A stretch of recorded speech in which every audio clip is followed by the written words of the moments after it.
사랑하는 시흥동산교회 성도 여러분, 좋은 아침입니다. 아름다운 계절입니다. 1년에 몇 번이나 이런 날이 있을까 싶은 아주 좋은 날씨입니다. 이제 마스크도 벗을 수 있겠다. 가끔은 밖에서 상쾌한 공기를 들이마시고 또 우리의 몸 안에 새로운 공기를 주입하여서 신선한 에너지를 얻으시기 바랍니다. 그리고 오늘 금요일 TGIF 월십이 있는 날이죠. 숨쉬기 좋은 날, 기도하기 좋은 날입니다. 신선한 공기를 주입할 뿐만 아니라 성령으로 새롭게 우리의 영혼이 리프레시 되는 귀한 기회를 놓치지 마시기 바랍니다. 함께 모여 합심하여 기도할 때 그 안에서 하나님이 이루실 큰 일들을 기대합니다. 자, 그럼 오늘 2022년 5월 6일 금요일 시동을 위한 메시지 지금 시작합니다. 오늘 우리에게 주시는 하나님의 말씀은 룻기 3장 14절에서 4장 6절의 말씀입니다. 룻기 3장 14절에서 4장 6절의 말씀. 보아스가 룻에게 약속을 했죠. 그래, 내 딸아, 두려워하지 말라. 내가 너의 말대로 다 행해줄게. 그렇지만 기업 물을 자로서 나보다 더 가까운 사람이 있단다. 그러니 오늘 여기 있다가 해가 뜰 무렵에 집에 가 있어라. 내가 아침에 동트자마자 성읍으로 가서 그 기업 물을 자를 만날 거야. 그에게 고엘의 책임을 다 이행하라고 할 텐데 그가 내 말을 듣고 너의 기업을 물으면 그것도 참 좋을 것이다. 하지만 그가 책임지지 않겠다고 한다면 그때는 내가 반드시 너를 책임져 주마 하고 약속을 합니다. 여러분, 이게 얼마나 믿음직스럽고 따뜻한 말입니까? 그리고 아침이 되어서 보아스는 탈곡한 보리를 6대를 달아서 룻에게 줍니다. 한 대가 보통 6kg 정도 되는데요. 36kg를 들려서 보낸 거예요. 36kg 얼마나 무거운지에 대해서는 여러분들이 더 잘 알고 계실 거예요. 20kg짜리 쌀포대를 한번 생각해 보신다면 36kg, 굉장히 무거운 것이죠. 그런데 그것을 룻이 다 받아 짊어지고 집으로 가는 거예요. 이렇게나 많이 주세요. 그런가? 내가 너무 마음만 썼나? 좀 덜어드릴까요? 아니에요. 이까짓 건 하면서 양쪽에 이렇게 양쪽 어깨에 올리고는 씩씩하게 집으로 걸어가는 것이죠. 엄청난 여인입니다. 36kg를 짊어지고 집으로 갔다. 제가 볼 땐 시대를 잘못 태어났을 뿐이지 사실 룻이 보아스보다 더 슈퍼우먼, 훨씬 더 큰 유력자이지 않았는가 생각을 하게 됩니다. 나오미가 간밤에 있던 이야기를 룻에게 전해 듣고는 또 룻에게 이야기를 하는 거예요. 3장 맨 마지막 절 18절을 보시면 이에 시어머니가 이르되 내 딸아, 이 사건이 어떻게 될지 알기까지 앉아 있으라. 그 사람이 오늘 이 일을 성취하기 전에는 쉬지 아니하리라 하니라. 이제 공은 보아스에게로 넘어갔다. 이제 앉아서 기다리는 수밖에 없지 않겠니? 보아스를 믿고 걱정하거나 초제하지 말고 그냥 편안히 앉아 있으라는 거예요. 보아스에 대한 믿음이 있었습니다. 그 사람이 오늘 이 일을 성취하기 전에는 쉬지 아니하리라.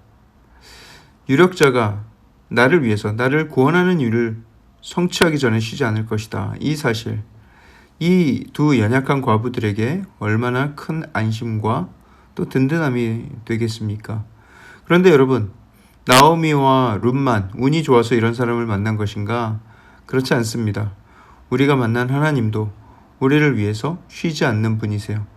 우리를 지키시는 하나님은 졸지도 않으시고 주무시지도 않으시는 하나님이십니다. 너무나 믿음직스럽죠. 그 유력하신 하나님, 그 신실하신 하나님을 우리가 굳건히 믿는다면 여러분, 우리도 이제 평안히 앉아있을 수가 있어야 합니다. 너무 분주하게 삶을 살아간다거나 매사에 노심초사 기도를 하더라도 늘 걱정하는 그런 삶을 살아간다면 유력하신 하나님을 온전히 의지하지 못하는 모습이겠죠. 왜 믿음직스럽다고 하면서 온전히 믿지는 못하는가?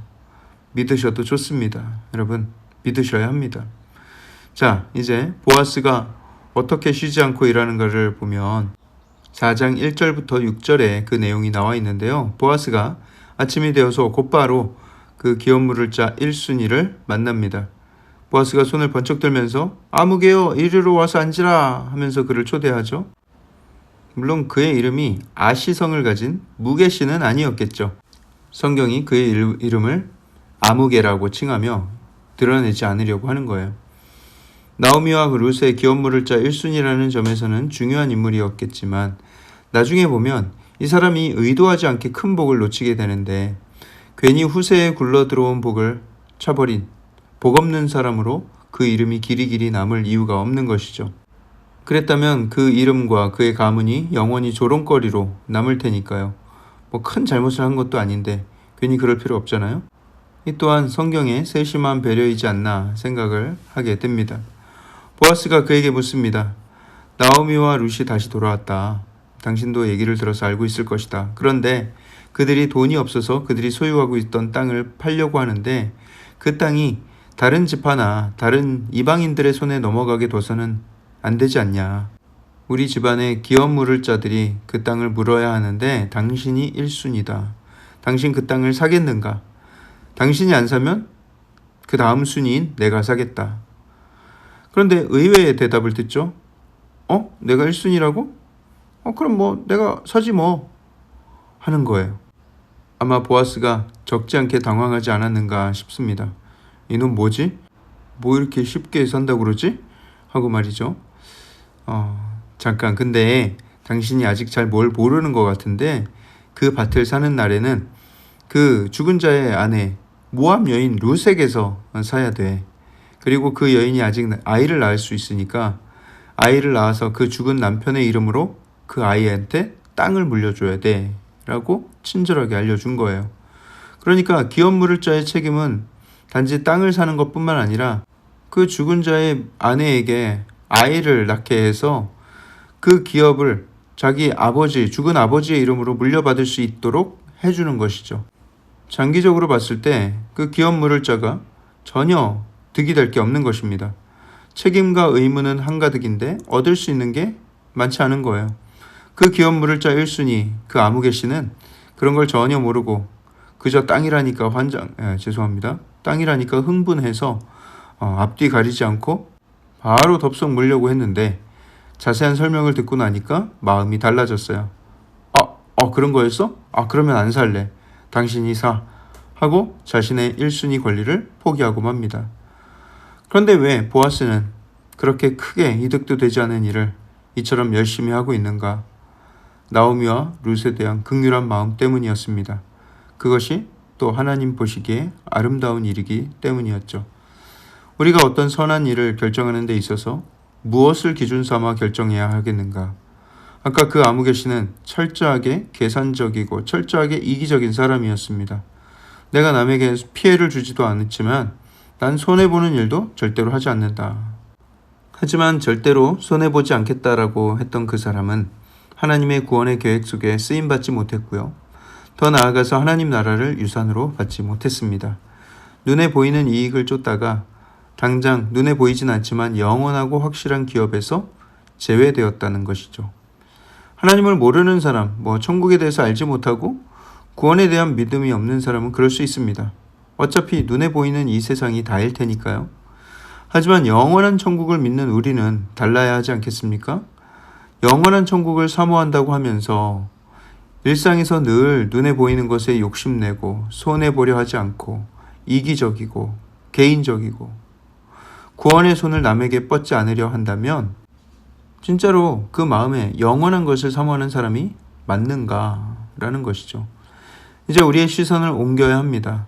이 땅으로부터 전 높은 하늘로 시선을 옮겨야 하고요. 이 땅의 부동산은 있어도 그만 없어도 그만 거기에 마음을 빼앗기기보다는 하늘의 기업을 차지하는 것에 마음을 쏟아야 합니다. 이 일로 인해서 손해나 보지 않을까 하면서 결정할까 말까를 고민할 게 아니라 이 일이 하나님께서 기뻐하실 만한 일인가 이것을 생각하며 결정할 수 있어야 한다는 거예요. 계산기를 두드리면 할 수 없는 일들이 너무나 많습니다. 그때는 계산기보다는 우리의 심장을 두드려야 합니다. 계산기를 두드리며 살아가는 것보다 오히려 애통한 마음과 긍휼한 심장을 두드리며 살아가는 것이 하나님 보시기에 더 지혜롭고 더 아름다운 삶이기 때문입니다. 그런 아름다운 사랑을 행하며 하나님 뜻에 합한 삶을 살아가는 저와 여러분들 되길 주님의 이름으로 축복합니다. 사랑의 하나님, 우리를 위해서는 쉬지도 않으시고 졸지도 않으시는 신실하신 하나님이 계심에 감사를 드립니다. 주님께서 우리의 하루를 온전히 붙들고 계시고 우리의 인생을 주관하고 계신 줄 믿습니다. 그 하나님을 믿고 우리가 더욱더 하나님 안에서 자유하며 하나님께 모든 걱정과 근심을 맡겨드리는 삶을 살게 하여 주시옵소서. 그리고 우리가 이기적이고 개인적인 이 세대를 살아갈 때에 우리는 오히려 하나님 닮은 마음으로 긍휼과 자비와 사랑의 마음으로 계산기를 두드리기보다는 심장을 두드리며 온전히 하나님께 기쁨을 올려드리는 아름다운 삶을 선택하여 살아가게 하여 주시옵소서. 이 모든 것을 주님께 의탁하오며 살아계신 예수 그리스도 이름으로 감사하며 기도합니다. 아멘.